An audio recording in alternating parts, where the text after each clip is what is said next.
especially when there's so many Grand Prix tournaments. You have to be careful that you don't burn out. Absolutely, yeah. It's not like tennis or where you can just play every week or anything. It's, when you play a hard tournament, I imagine it takes a good 2 or 3 weeks just to physically recover. Yeah, definitely. If you're having 5 or 6 fights, the next day sometimes you can't even get out of bed. Yeah. Well, here we go. Now this one looks like it's a little bit more tentative.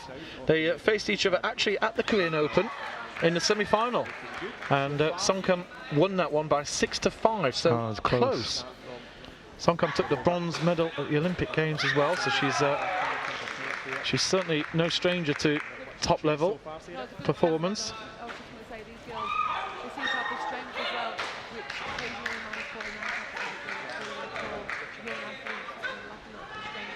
So still 0-0. You see automatically, sport taekwondo is incredible, isn't it? You can get bouts like the last one where they're scoring freely, 19-7, and now you're getting a more of a tactical battle. These two are a little bit more cagey. Yeah. They fought each other before. It was 6-5, so that's probably a reason why. Obviously, they both fought each other, and it was so close. So none of them want to give that lead away early on in the game. So that's why it's probably a little bit tight at the start. Yeah. And I'm sure Songkham, that 6-5, well, yourself with this point score, 6-5 is nothing, isn't it? It's 1 point in it out of 11. And I think, possibly Songkham is just a little bit wary here. She got an early lead. But it is a little bit more tactical here. Attempted head kick. That's a shot that we've seen more and more. Now you don't need the force. We're seeing a lot of those close-in head kick attempts, aren't we? Where, you have to almost do the splits. Yeah, I think... and really there's a head kick from close range, just as we were talking about. It was the second action, wasn't it? The second action she scored with. That was good.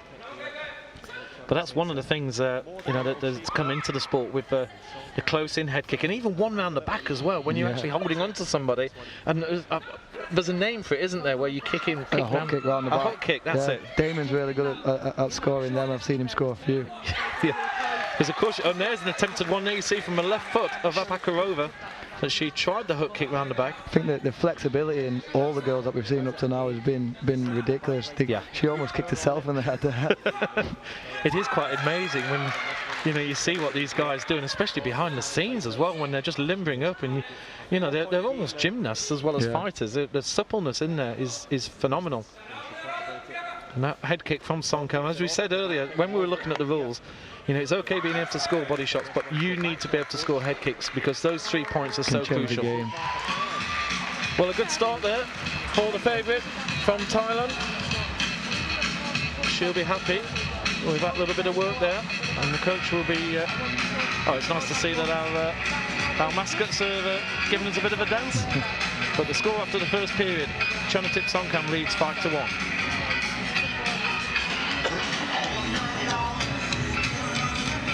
Well, if you're in the coach, if you're on the red side and you're coaching there, there's nothing particularly she's done wrong. She's just been caught out once, hasn't she? She's held her own. Yeah, she has. I think that she'll be looking to work that clinch, like we were saying, and go high, because she's had a few really close attempts there. Yeah.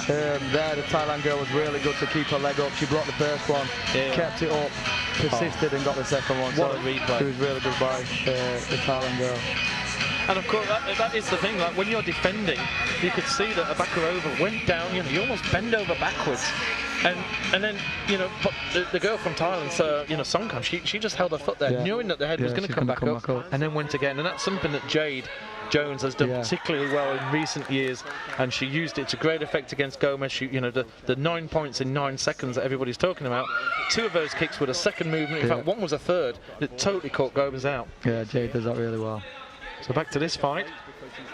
Place in the final against Wu Jingyu awaits the winner. And so far, I don't think either of them will be particularly tired here, but do remember that these guys have actually fought 2 or 3 fights to get here. There's been a few byes in the first round with withdrawals or injuries, but they've already had a couple of tough encounters, and you can see the Azerbaijan girls is trying to work the clinch. Yeah, the Thailand girl needs to make sure she keeps her wits about her in there, because she's really flexible. Yeah. Abakarova, of course, we all went over to the European Games in Baku.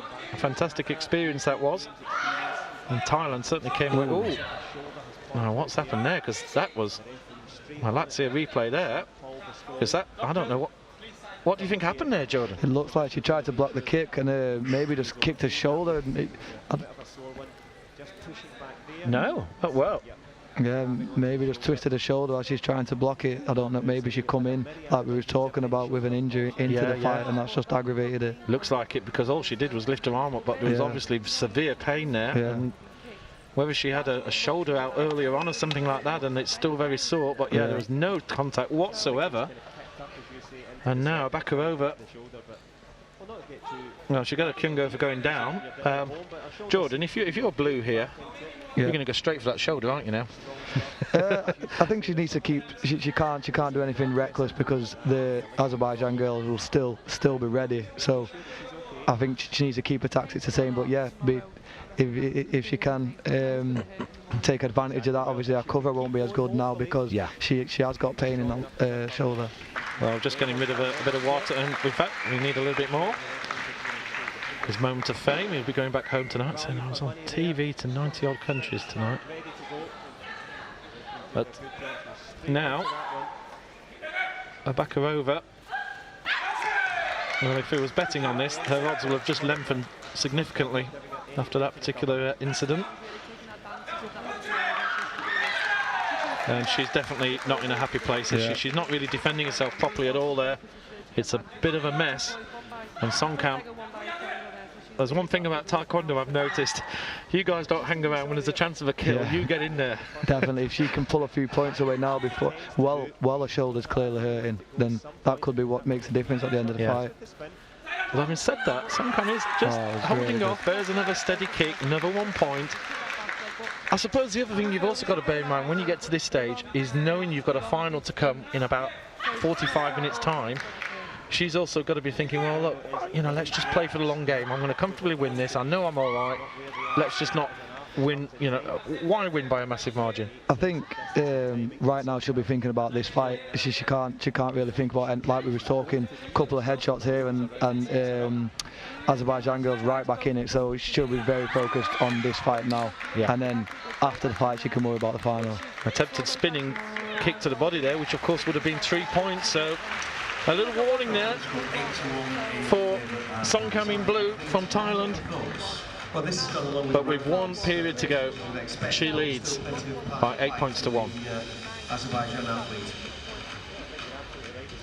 Okay, so Thailand, well, there is big points here for the Rio Olympics up for stake, of course, and everybody's looking at qualification, and there's not enough places, and there's less weight categories, so it's a real scrap, isn't it, to try and get through to Rio? Yeah, definitely. I think Taekwondo must be one of the hardest sports to get into the Olympics. Never mind to win it. Just to get there is hard enough in itself. Absolutely. And there are some athletes who have got their golden ticket already, but there's a number that haven't, and it's these. There's an interesting replay there where there's certainly a lot of movement on the shoulder, and I just wonder if that may have aggravated an old injury that we just saw in the replay. Well, 1 period to go. Against Azerbaijan. And Songkham leading 8-1. So the question is here always when you get a lead of this type is, do you go a little bit more defensive? And we've all seen bouts where people have done that and then lost out because they've changed their natural game, and the other person's come in and suddenly 2 head kicks and they're back in it. I think she'll have in her mind just she doesn't need to take any stupid risks, but again, no, she can't just go on the back foot. What she's done in the first 2 rounds has clearly worked well, so why change? Why change indeed? And in fact, you're absolutely right. She's carrying on. She's taking the momentum to her opponent, Bakarova, and Songkham now 9-1 ahead with not a lot of time. And I've got to, looking at Bakarova's body language, I think she may have even given this up because she needs to do something quickly, and she doesn't seem to be making a big move. And I think the shoulders putting her off for the higher scoring points there with the spin. So she's still trying. Well, just coming up to the final minute. It looks like we're going to have a Thailand-China final. Of course, in the old days of Taekwondo, it used to be Korea that dominated everything, and now, of course, the sport has massively changed. Even in the time period that you've been fighting yourself, and you're a young man. Myself, I've been involved in Taekwondo for 7-8 years, and even then, you're just starting to see Korea, still dominating mainly, but starting to wane a little bit, and other countries such as Great Britain really stepping in. Yeah, definitely. I think you used to. I know when I was a junior, you could look at the draw and certain countries, you think, oh, I might have an easier fight with this country. Now, everyone has really stepped up. Yeah. And a lot of them have a good Olympic program. There are still some self-funding fighters out there, but most of them are funded nationally, as Taekwondo, of course, is an Olympic sport. Yeah. Songkham getting herself into a bit of trouble there and running off. But we're down to the final third, and I think it's fair to say that Bakarova has decided that this one is gone, and she really hasn't fought, for the win in the last minute. She's Thailand girl's doing well at shutting her off as well. Every time she's coming, she's lifting that leg up just to try and spoil. There's another movement. She scores a point, Really, and that's it. Back leg. And it's Chanathip Songkham from Thailand wins comfortably. She will progress through to the final in about 45 minutes time, and she'll be facing Woo Jing Yu. Rounds here, and it has been quite amazing. Just confirmation now of our final score. Chanathip Songkham progresses through to the final with a 10-3 victory over Patti